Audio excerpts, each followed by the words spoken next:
Hey, coffee lovers, it's Lofty from Coffee with Lofty. In the video ahead, we do a group tasting with some friends across from the USA. We're tasting a coffee which I sent over to them, which was based on a winner from the World Barista Championship. I had a lot of fun making this video, and I hope you guys enjoy the video ahead. So I sent some coffee over to some friends of mine in the USA. We got Hoon from Hoon's Coffee. Make sure you head to his channel and like and subscribe. He has a lot of great content, especially if you're entering the market with a Breville or have a Breville machine, which is quite common for people entering the market and for home use. We also got Dylan based in the Chicagolands area from Dylan's Home Espresso Bar. Now, Dylan also has some Breville products that he reviews regularly, and he also has a La Marzocco Linear Mini, which is a beautiful machine. So make sure you head to his channel and like and subscribe. We have Jamin based in the San Francisco Bay Area. He's from Nine Bar Brewing, and then myself, Lofty from Coffee with Lofty. So if you haven't been to my channel before, make sure you like and subscribe and join the community. So I sent these guys some coffee from ONA Coffee, which is based in Canberra, Australia.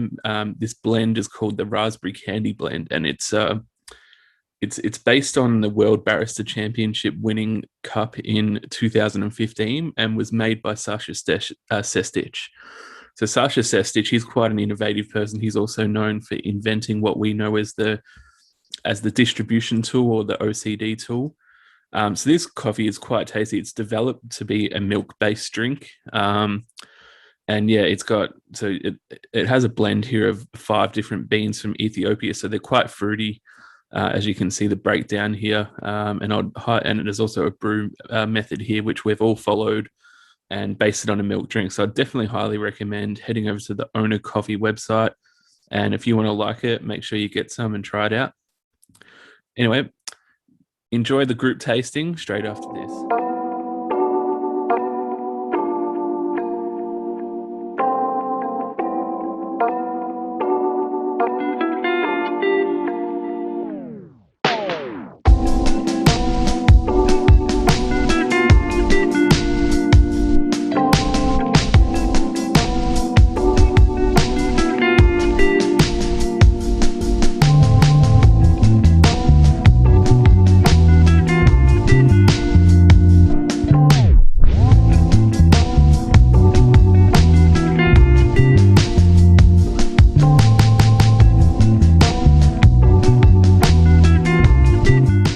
I made the espresso first, and then I tried the espresso, and you get a big hint of raspberry. And then as soon as I drink that, I made the shot. Or I pulled the after I pulled the shot, I frothed the milk, and it was amazing. Unbelievable, yeah. That's why I wanted to do this with this coffee in particular, because I felt that out of any coffee I've had before, like because I've got a developing palate, I felt that it was the one coffee where the notes stood out, like I could actually smell and taste the raspberry, So, and I was telling my wife, I always try to smell the coffee for any kind of tasting notes, like any kind of hints. And I mean, sometimes it's a little bit there; it's really faint, but you could definitely tell the raspberry was definitely pretty prominent. Yeah, for sure. Unbelievable. And did you manage to get any raspberry notes, Jamin? You said you couldn't taste raspberry, but well, I haven't tasted this one. Let me see.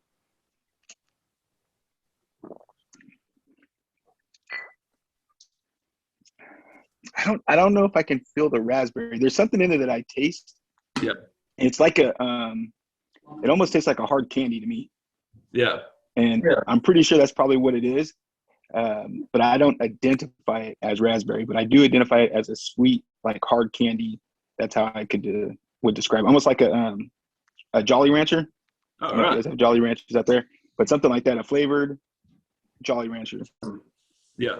And so it's weird. So my regular mixture is oat milk, the Khalifa oat milk, barista style, and then I mix it with heavy whipping cream. So I had one that first thing this morning, and then midday I had one with just whole milk. Yeah. And I actually prefer the oat milk mixture that I use over whole milk now. Really? Because I usually don't drink whole milk anymore. Very rarely. What's the go with that? Because I guess, having oat milk, I mean, that's not dairy, but then the whipping cream is dairy still. So it's like having both or? Yeah, so I don't drink the whole milk because of all the sugar in it. Yeah. So that's why I started drinking the oat milk.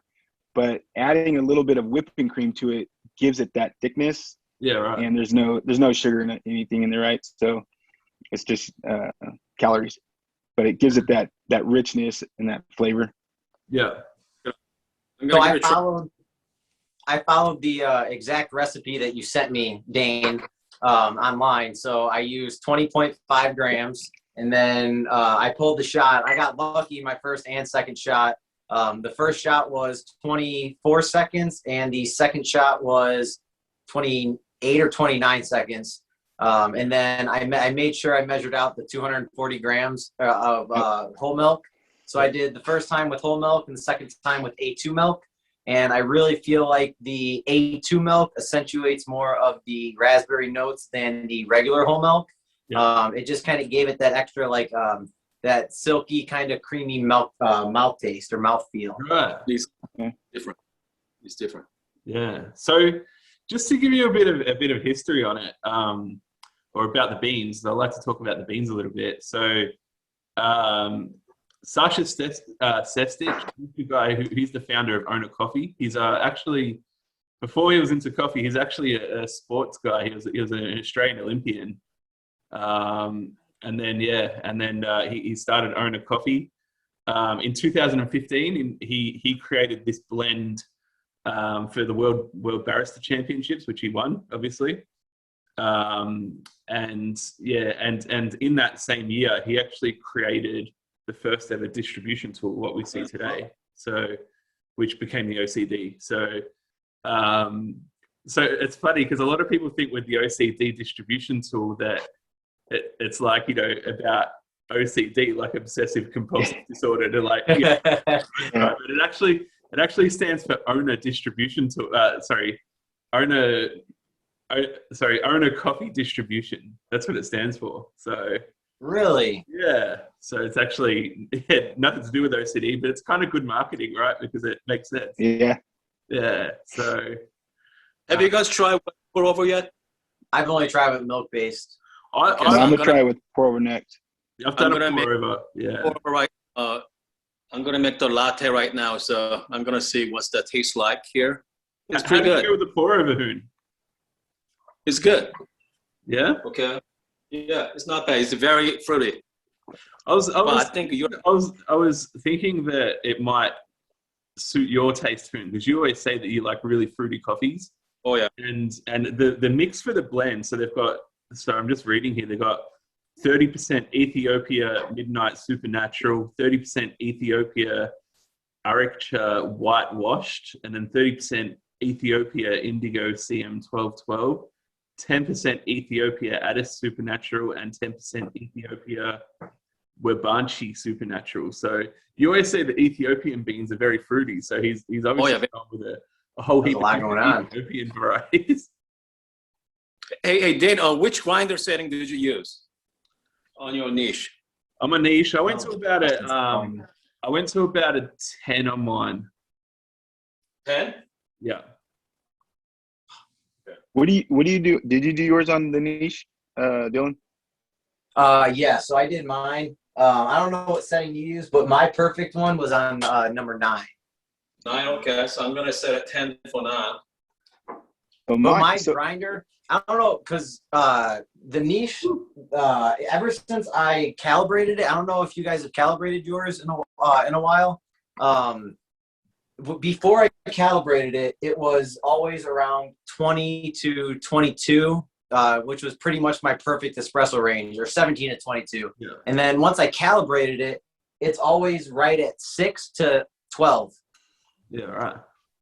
So mine's 25-ish. For espresso? Really? Yeah. Have you calibrated it? Or? Yeah. That was after the last time I stripped it down, cleaned it out, calibrated it. Man. Because I thought that. Where are you at, Dane? Yeah, I'm about between 8 and 14 generally my speed. Okay, so ours is around the same then. Yeah, and I thought I thought my grinder was like something's wrong with it. Nah, but I've spoken to some friends that have niche, and yeah, it seems maybe because they're not mass produced, they seem like, you know, they just produce with the runs. Maybe there's a little bit of inconsistency there or something. I'm not sure. Yeah. It's gotta be. Yeah, I'm not sure. Because there was somebody on my one of the forum groups that I'm on Facebook. Yeah. They kind of just reached out to me and said, "Hey, I saw your channel, and I just wanted to know what your settings were for the Good Brothers coffee that you have." So I told them, but I said it's not going to be the exact as yours, obviously because they're all different depending on the beans and the grinder. So he asked me what mine was. I told him my perfect one was at 8 for this roasting date and everything. And he said he went to go try it, and it choked all the way out until 17 or 18. And he said his perfect one was around 26. And I was like, oh my goodness. So, I mean, obviously my recommendation was just kind of like a suggestion based on what mine is. And yeah, his was way off. Hey, Dylan, can you, if you get a chance, can you ask him when he got his niche in? Because he got his niche a month ago. In February? Right. So you got the last shipment? So that's when I got my shipment also. And mine is around the same as his. So Dane might have something on each batch. Yeah. That's interesting. So, and the thing is, though, when you calibrated yours, when you put it on calibrate, when you turn the dial all the way to the calibrate, did you actually hear or feel the burrs touching each other? No, you don't. I didn't think so. You don't want to. Okay, yeah, because I didn't either.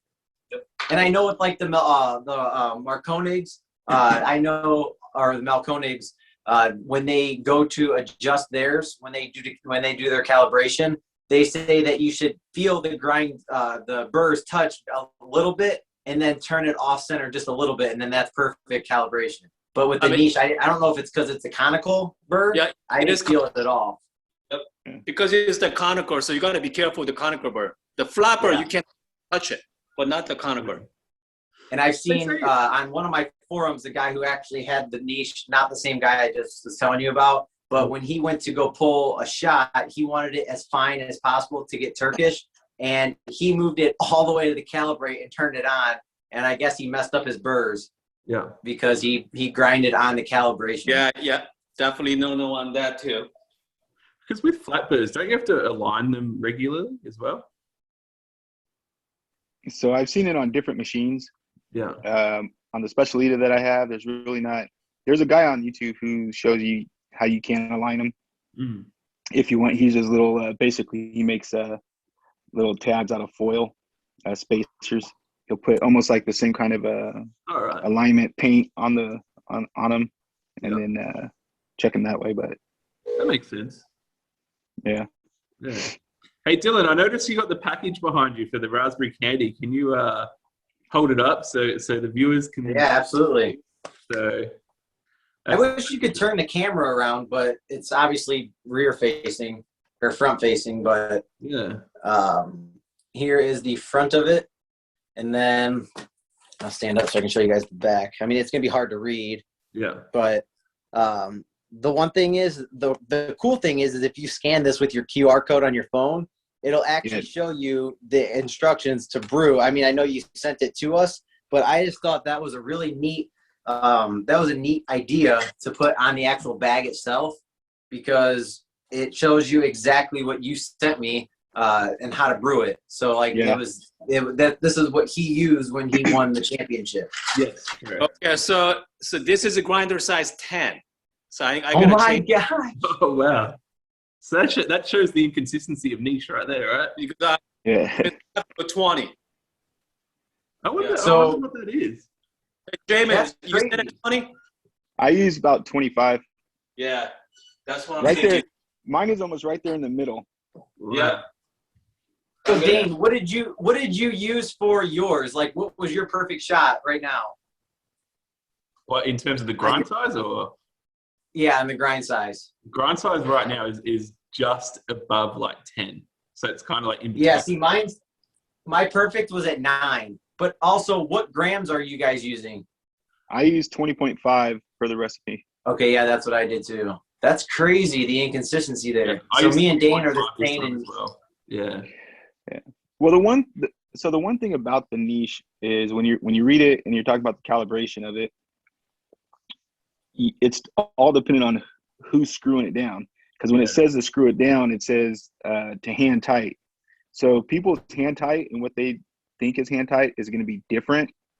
And I'm wondering if that plays a part in where you end up at your start, once you calibrate it so that you're zero. Because if I go down a quarter or a half turn more than somebody else for their calibration, then it's going to be different when they're for what their grind size number is. So I don't force it at all when I calibrate it. I just kind of do it until it feels like it naturally kind of want to stop. Like it's without me forcing it, So with the niche, since we're on the topic of the niche, did you guys see the updated base that people have been making, like the steel base that has like a really wide, kind of like a flat, and it kind of goes with the scheme of the niche, but it allows for the Akaya scale to go fit inside of it, and then you can also dose straight into the porta-filter from it now. Someone's selling it on Etsy that I saw. It was actually pretty cool. I haven't seen that one. Which one? There's a company that makes those. It's like what I'm talking about, Hoon, is like the actual base. So instead of this, it's just this main body, and then the base is like this steel kind of metal look, and it's actually like a lot wider. It's kind of like this wide.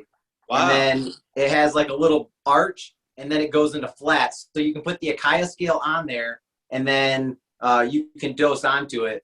They make like this doser that they had. It was like this tall on your porta-filter. And then the same person who posted that also had the extended bean hopper for commercial use. Oh, yeah.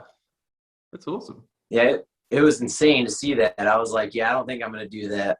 That's what's cool about Coffe. There's so much like home engineering out there. Like look at Anders, for example, on Hoon's channel, Oh my God. That guy's a genius.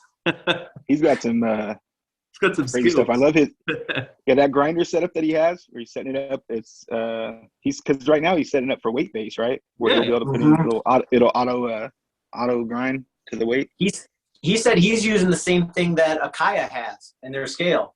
Yeah. Wow. The same load cell. Yeah. Yeah. Crazy. Unbelievable. Yeah. Because I saw like even that Odyssey OE1 that the guy, Hoon interviewed last night, like that thing looks pretty amazing. And if he's saying it's going to be $800 like US for, you're getting a PID, you're getting, he said you can turn the lever around so you get direct lever versus the spring. Like it's going to be pretty competitive, like for what you get. Yeah. That thing is beautiful too. The stained wood. Yeah. I think he did a great job with engineering of that. I reckon he might end up being a bit more expensive because, like, just compared to what's in the market, he could probably command a bit more. He could probably do like $1,200-$1,300. Yeah. Then at the same time, he wants people to buy it, so he might. Yeah, that's true. Get the volume. Unless he first puts it out at that price, and then once he knows that there's a lot of interest in it, and it gets the word gets spread out through all the forums and stuff. Then he probably, after like so many batches, he'll probably up the price. Yeah, right. You were talking about the mod for the niche where you can put the Akaya scales in. So ONA, like the same guys, they've actually developed a thing called the stem. It's called the ONA stem, and you can put it's for commercial use. You can slide your Akaya scales underneath your drip tray, so it's like on your countertop instead of on top of the drip tray, and then this little stem, the device sits on top of your scales and then comes around, and then there's a plate for your cup to sit on so that like no water's getting on your scales. It's basically to protect your scales, and so you can do the volumes of commercial use. Is it the black stand that you're talking about? Yeah, the stem. Yeah, so I saw that. It's on I think I saw it on Seattle Coffee Gear or Voltage Coffee. I'm not sure which one I saw it on, but it's like $140 if it's the same one that you're talking about. Yeah, that sounds about right. Yeah, so that's done by ONA as well, the same guys. Really? Yeah, I'm on Rhino Coffee Gear right now. It's 120. That's pretty nifty. I like that. Yeah, it's a good idea. I really wanted it, but it is. That's the only reason why I will not steam my milk and pull my shot at the same time, because obviously as the shot's going, the scale is underneath on the drip tray, and when you go to purge your steam wand, all that steam's coming underneath and then just slinging water and steam up, and it's going underneath your scale, and that just can't be good for it. Yeah. All right. Okay. How is it, Hoon? Wow, interesting. It's really good. Completely different. Yeah, it's really delicious. Which one do you like better, Hoon? Do you like the pour over, or do you like the milk base? So this is a made for milk-based drink. Yeah. Definitely. Yeah, not the pour over. Yeah. So when you guys first opened the bag, what sort of notes did you get? Dylan got the raspberry for sure. Raspberry, 100%. In the smell, Jamin, or? I got a lot of sweetness. Yeah. The sweetness out of it. Yeah, I don't know how to describe it. I haven't been able to pinpoint the closest I've gotten to one of the tasty notes was from yours that had the what we call raisin sultanas. Sultans. That was the Yemeni coffee, yeah. Yeah, definitely tasted on those. But like I said, I can definitely taste a sweetness, a hard candy-like description, what I would give it. Yeah, right. And what about you? When you smelt it out of the bag, what did you get? Definitely fruity, so definitely like, fruity smell for sure. Okay. And the once I drink this, man, this is something else. Yeah. Yeah, definitely a lot of fruit. Definitely fruit. What else? It's crazy because smelling this coffee as opposed to like Good Brothers or any other coffee that I smelled out of the bag, I mean, I feel like they all generally have the same scent that you would think of when opening a bag of coffee. Yeah. This one was very, very unique. Obviously, I said I can smell the raspberry and taste the raspberry, but it just smells like it's I don't know how to say it, but it's like extremely vibrant, I would say. Yeah. Yeah. That was like when I first opened mine. I had a 1 kilo bag. It was a bit hard to send you guys kilo bags because of like the shipping costs and stuff, and wanted you guys to try some other things. So yeah, but I just got that like intense. I could smell raspberries, and I thought it was kind of like a good moment for me because I haven't. I'm still learning how to taste coffee, so I can't traditionally smell or taste like the things that they say straight away. So, but with this, I could. So I was pretty excited about it. Yeah, and I'm the same way. Like I can't when the bag says like chocolatey kind of nutty notes, I can never really taste the chocolate. Like I try really hard. I'm assuming it's not like a milk chocolate that they're tasting. It's more probably like a dark chocolate. Yeah. But like I try so hard to taste it, and I just never can. I mean, I get sweet notes obviously, and I can tell if it's going to be bitter or sour, or when it's a smooth shot. But this is probably, like I told my wife, it's the first one that I've actually smelled and tasted raspberry. Yeah. Okay, so have you guys tried with the straight up yet? You tried with the espresso on this one? I have. I have a little bit. What do you guys think about it? I can still taste the hint of raspberry. I think it's a lot. I don't know if it's just me, but it's a lot stronger tasting espresso. It's very potent as opposed to like a normal bag. But definitely it brings out more of the raspberry and the sweetness when you get that milk in there. Yeah. I guess I don't know. Jamin, do you want to start with you? I'm just starting with you because you're the top left of the screen. Do you want to start? Okay. Do you want to have a taste, man, and let us know what you're tasting? All right. Let's see. Before they go cold.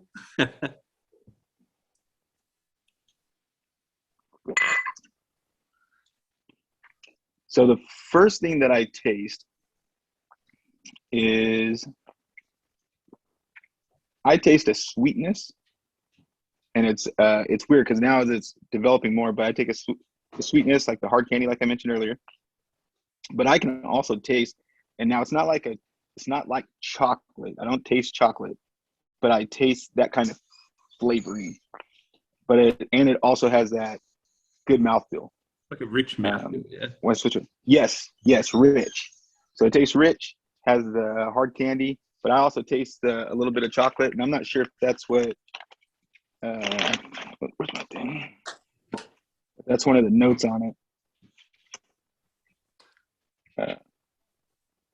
But I definitely taste the sweetness in it as it brings out. I tasted it before I added the milk. Yeah. And I think it's the same thing with you, Dane. I'm still trying to get used to developing the palate for straight espresso. Yeah.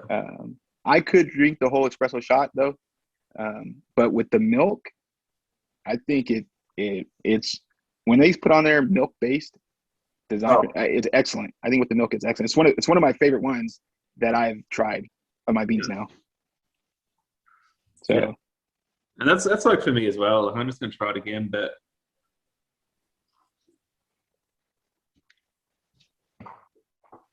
yeah, I definitely get. I don't know if you guys. I don't know if you guys have it in the US, but we have a candy here called raspberry bullets, which is it's like a piece of raspberry candy covered in chocolate.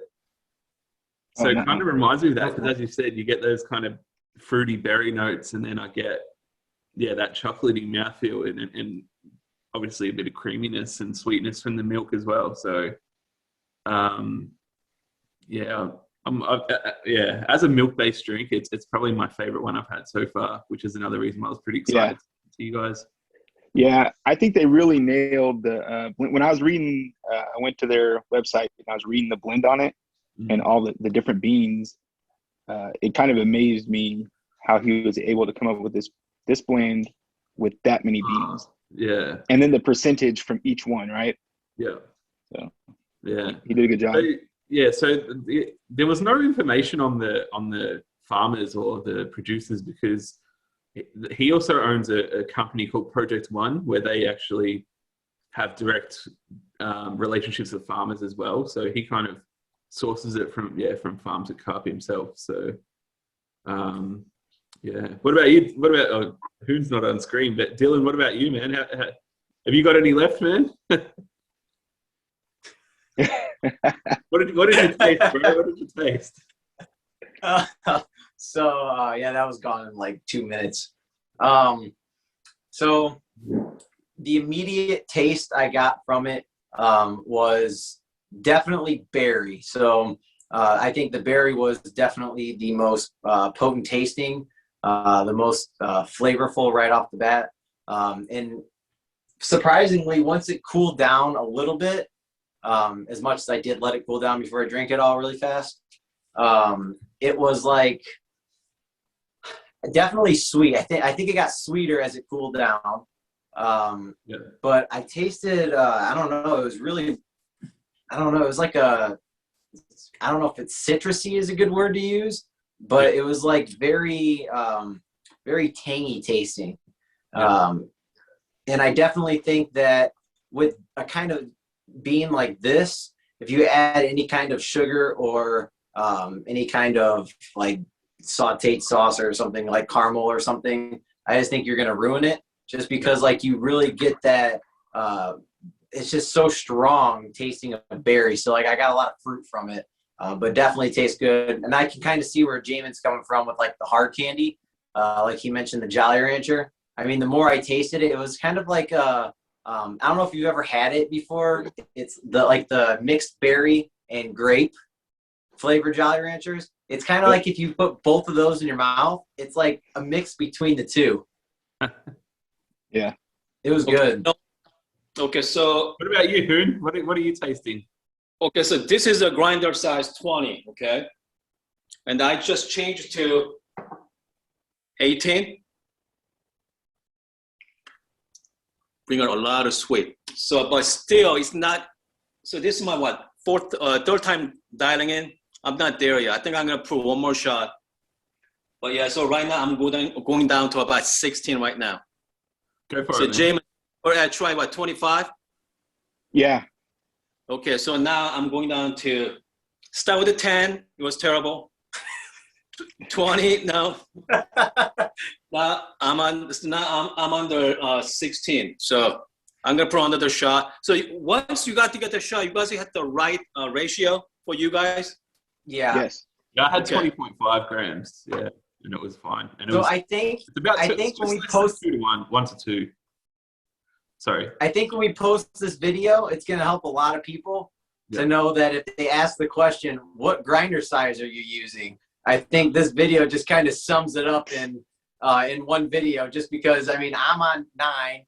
You said you're just past 10. His was 25, and now he's going to 16. So, I mean, we're all around the ring on the We're all using the same grinder, the same coffee, the same recipe. same bean, everything. Crazy. Yeah.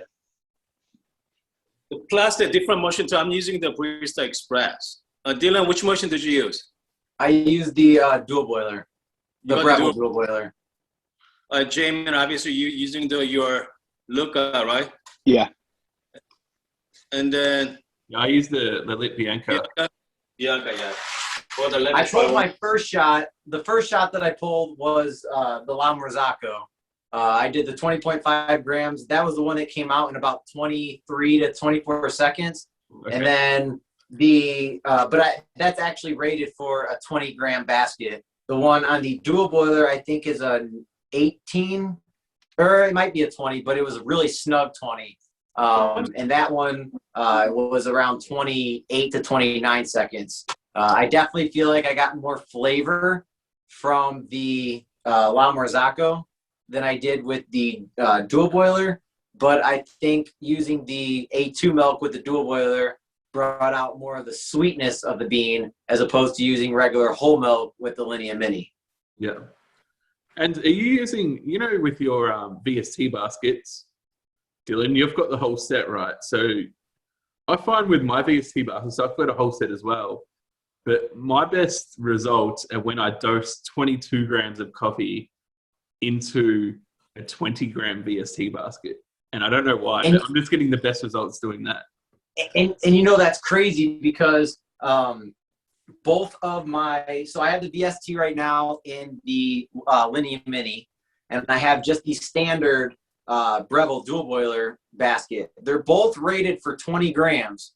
But I've put 21. I've never gone 22, but I put 21 grams in the VST basket, and it was still way more than enough room to distribute and tamp. And I felt the grounds actually going down. But when I used it with the standard 20-gram basket that came with the dual boiler, it was like you couldn't even, once you distribute it, it was so hard. It felt like you were really trying to spin it. And then when you tamped it, it just didn't do anything. So it's kind of crazy that you said that, but I feel like with the 20-gram VST, like you said, you could go more than 20 grams and still get good results. Yeah, well, I'll get better results than going 20 in the 20 graded basket. So I don't know why. It just could be my machine. Do you have it?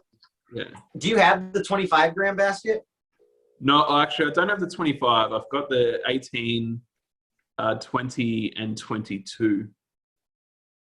So I have the 18. Actually, I do have the 25. I just haven't opened it yet. I don't think same. 25. So I don't know why I bought it, but I just bought the whole set. Yeah, I have the 18, the 22, the 20, and the 25. But I haven't opened the 25 either. I've only opened the 18 and the 22. Yeah. And okay, this is the boys. This is it. This is the one? Is perfect shot. So this is a perfect shot. Okay. All right, let's see. I'm going to straight. Dane, by the way, Heather try out the latte we just made. Yep. She say it's like pale ale. Pale ale? Yeah. Wow. There we go. I didn't get that taste. I didn't get This is Jamin. Wow, his raspberry is just kicks right in. Yeah. So is that the raspberry? Oh yeah, it's unbelievable. It's really good. You should try it in a milk base now. Yeah, and so I think I'm gonna add a little bit of milk on that. It's gonna be perfect. Yeah, and Jamin, you said your wife tried it. What did she think? Yeah. So when I gave it to her this morning, right, she got it in she asked if I added any vanilla syrup to it. I was like, no, it's just straight. She really enjoyed it, which is a big thing because generally, so she's just starting into like drinking like black coffee, like when I'll do a pour over or V60 or something like that. So for her to say that it tastes like that and that she enjoyed it, even though it's just straight milk and coffee and espresso, is something says a lot. There you go. And has Brittany tried it, Dylan? Or? She did. So she tried both the espresso and the milk base. So it's funny because I don't know if you guys really watch my channel. I have her try every single shot of espresso that I make. And she's always like, so I gave it to her, and here she comes now. She heard me talk about her. Talking about me. So she tried this one, and she said that she could get the hint of raspberry. And then what did you think about the milk base? The milk base was good, but I couldn't taste the notes as much with the milk base. But the espresso, you could definitely taste the raspberry. But yeah, he always makes me try espresso, and it's disgusting. He's like, "You have to take this shot." I'm like, "Really?" Well, I make so many shots for my YouTube video. I feel bad wasting them, and I don't want them to go to waste. So I'm just like, "Hey, you want to stay up for school, right? Here you go." He's like, "You'll develop a taste for it." I'm like, See? "Really? Will I?" Over time, you develop a taste for espresso, right? Yeah. You do. You really do. Oh, Yeah. supposedly, yeah. Supposedly. I feel like this video chat is like one of Hoon's lives, but we're just entertaining everyone while he makes his coffee. Yeah, right? Except we can actually see each other. Yeah. It's pretty cool, I think. You know, we can talk about it. Is there any way that we could have, like, we could do this and have, like, a live audience, like, once a week? That'd be pretty cool. That would be cool. I think there's a way. I'll look into it. I'll do some more research. Because then we could think of a topic. So, like, one week I'll think of a topic, the next week you think of a topic, and then we all just go, and then we all just, like, do some research or whatever, and then we can all come together on that one day and just kind of chat like we're doing now. I feel like a lot of people would benefit from that. Chatting about, you know, we talk about the niche and a few other things. So, yeah. How'd you go, Hoon? What do you think with the milk? So this is the perfect right now because we dialed in just right. A lot of, man, it's sweet. Let's put it as sweet. Yeah. Okay. A raspberry sweetness. Man, it's not bad, Dane. I think you picked a winner. Hey, Hoon, you know how you usually like to I know you usually like to put syrup in your lattes. Yep. How is this one? Would you be able to do this one without any syrup? This one, no. Yeah, this one definitely. Yeah. Okay, without the syrup is fine. But you know what? I'm gonna put a little bit of sugar in it. I knew that was coming. Hold on. You're gonna put a little bit. It's drinkable without sugar for sure. Oh, it's definitely drinkable. A hint of sugar, okay? Jamin, your face when he said he was adding sugar. Hold on. Oh, I got tears in my eyes on that one. Yeah. Wow. A tiny bit of sugar enhances bring out a lot of flavors. Okay. Are you using the monk fruit? No, cane sugar. Cane sugar. Yeah, just a little bit of sugar bring out all the flavor. So is cane sugar the regular type of sugar used in the US, or is it? Do you guys usually use other things? No, cane we use sugar. I think that's the most pure form of sugar. So this is organic cane sugar. Okay, this is because white sugars are processed, but not this one. So I don't know why, because most products here in Australia use cane sugar. Like we don't use corn syrup and stuff like that. Dan, use your soda comes with corn syrup or sugar. What was that, sorry? Your soda, like Coke or Pepsi? That's what I was about to say. Our soda, like all of our Coca-Cola and stuff, is done with cane sugar, and it tastes much different to Coca-Cola in the USA. Yeah.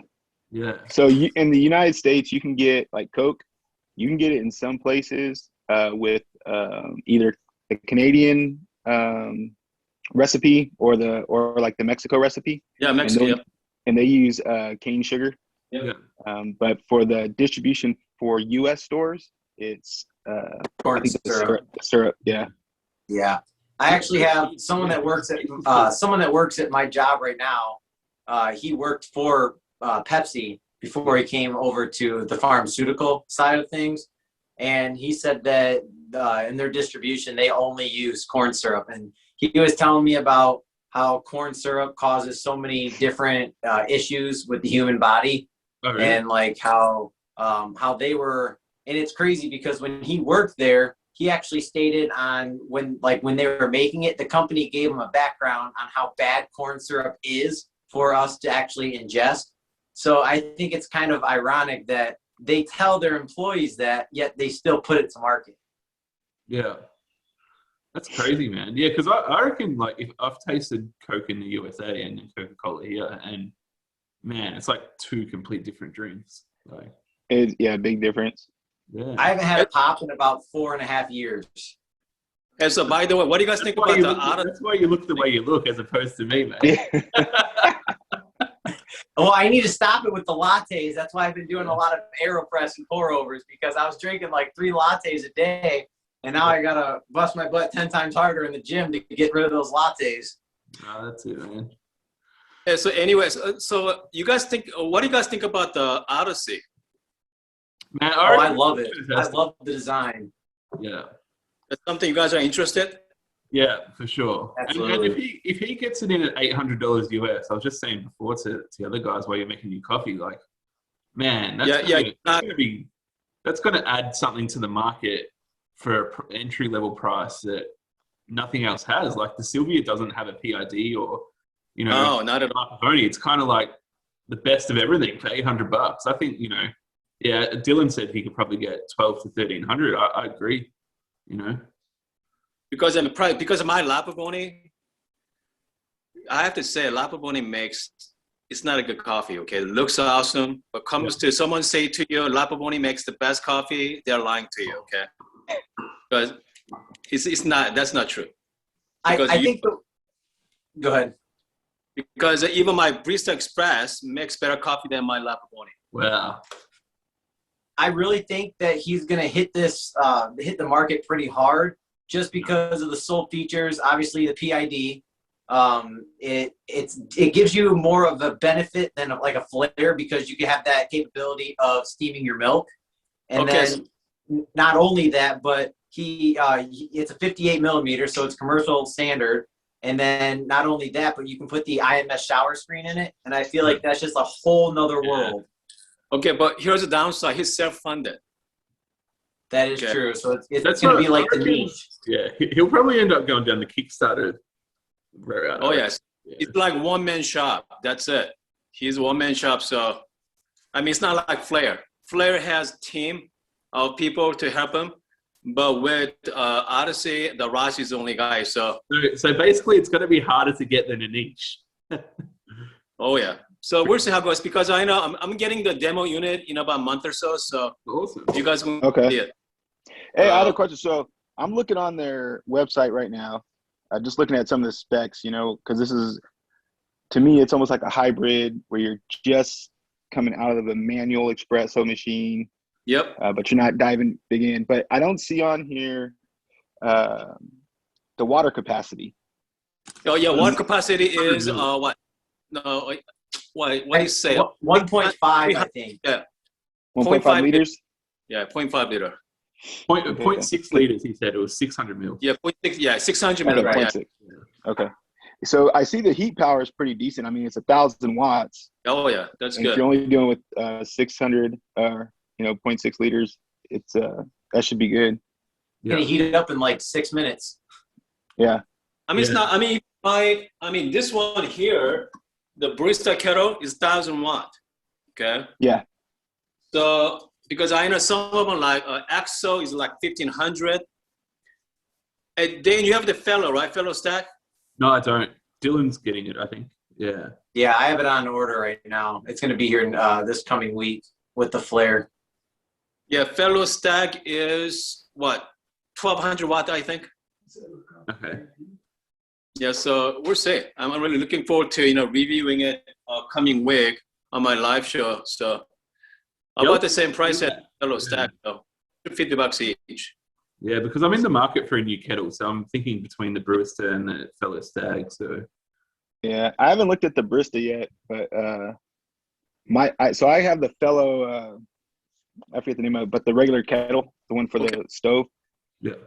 So I bought that one first for my house, Mm-hmm. and that electric one that I bought for work, I prefer that one over my fellow stag. Even though I mean not the stag, but the fellow, just the regular kettle, and it was, I think it was only $60. Yeah. Compared to, I think the other one was $80 or $90. Yeah, 90. For just the kettle, and it's nice. It, like I said, so it has 5 presets. Plus, it has this one. The one I got, Bluetooth to your phone. So when you, that one allows you to dial in what temperature you want to the degree, so Celsius or Fahrenheit, which makes it nice. And like I said, for $60, and I'm not sure what the fellow has on there and everything like that, but the price difference for some of the other the name brands kind of, you know what, it's all design. Okay, that's it. That's the design and branding. Okay, I mean, because what fellow did was they sent it out to every content creator. Oh, really? Okay? That's why it's so me. popular. They did everything about me, so yeah. And it has, I don't know if you guys had the old Nokia phones, but it has Snake built into it, like the game. You know? Yeah. Yep. Because I know Matt from Lifestyle Lab, he did a review on it. I bet you guys saw that one. Yeah. So, Well, I guess for the last thing, do you guys want to rate that ONA coffee out of 10, like what you thought? Yeah. Rating out of 10? Dane, you go first. I'm going to give it a solid 8.5 out of 10. And the only reason for that is sort of, I'm still at the beginning of my coffee journey, and in Melbourne, we've literally got hundreds and hundreds of roasters. Like, it's not, and brands of coffee, there's not just 1 or 2 or 3 in town.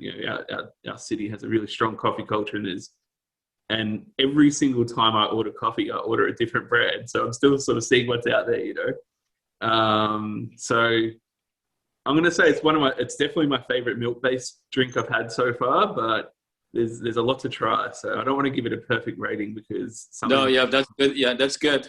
Yeah, something might come along that's a bit better. You never know. So that's me, man. How about you, Jamin? So I'm same line as Dane. I was first on like a 10, but I really can't give it a 10 because of the fact that there could be something else. But definitely 8.5, 9. And my reasoning is, so I've, since I think October, since I released, when I got my machine, tried probably a solid dozen different beans, and I've had a couple favorites. And I will say this one has now taken the top of my favorites of the ones that I've tried so far.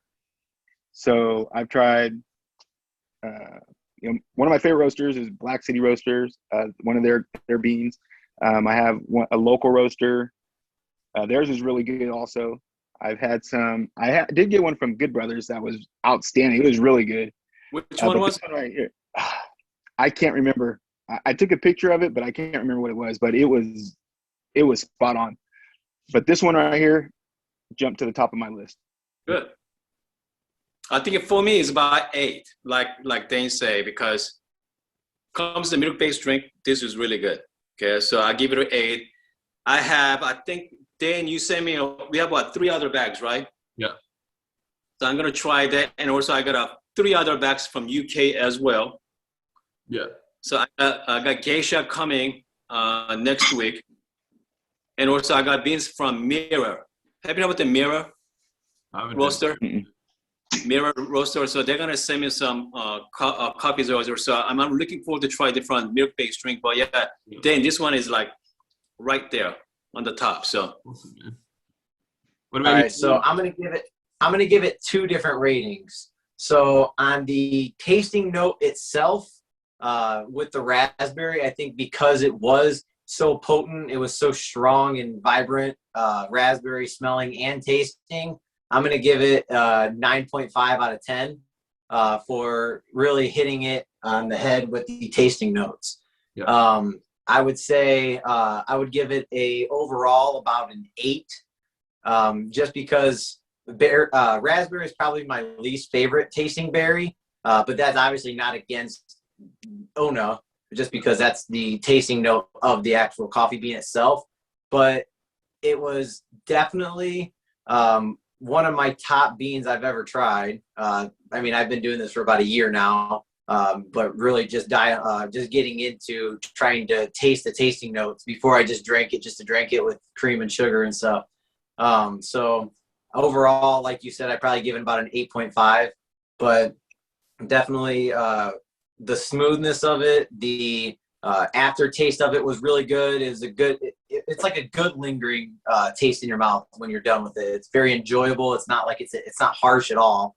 And then I do have to give them credit, because with that barcode scanner, or the QR code scanner on the back, and then them telling you how to brew their coffee, I think that definitely gives someone out there that starting guide to try to really dial in, and you're not just guessing. Besides obviously dialing it in from the grinder itself is the only struggle that you have.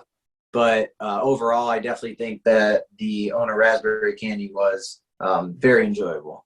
Good. I think all coffee brands should do the QR code. Oh, it's amazing. Yeah, It's so convenient.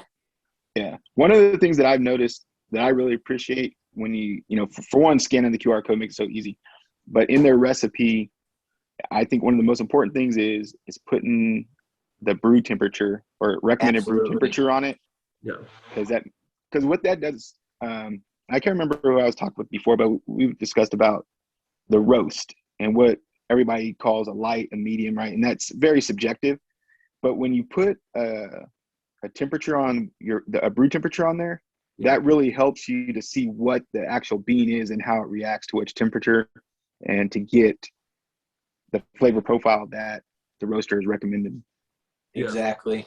You know, what you said about roasting levels, like, you know, sort of medium light, it's very subjective. Like, I still don't understand, like, full city plus. That doesn't make sense to me, man. They really need, like, the SCA or someone really needs to come up with, like, a chart where there's, like, 10 different colors of coffee, and it's like level 1 to 10, and that's it, you know? So everyone knows what everyone's talking about. Like, make it easy. Yeah. Yeah. Hey, before we go, I just want to say again, thanks, Dane. Appreciate the beans that you sent to us. Dane. Yeah, no problem at all. Really kind, and they're really, really good. Enjoying them. Appreciate it. Oh, yeah, that's a big deal, Dane. Thanks again. That's good. Thank you. No problems at all, guys. Take care, yeah, and we'll chat again soon. Okay, All right. buddy. Awesome. Later. Have a good night, everybody. Thanks. All right.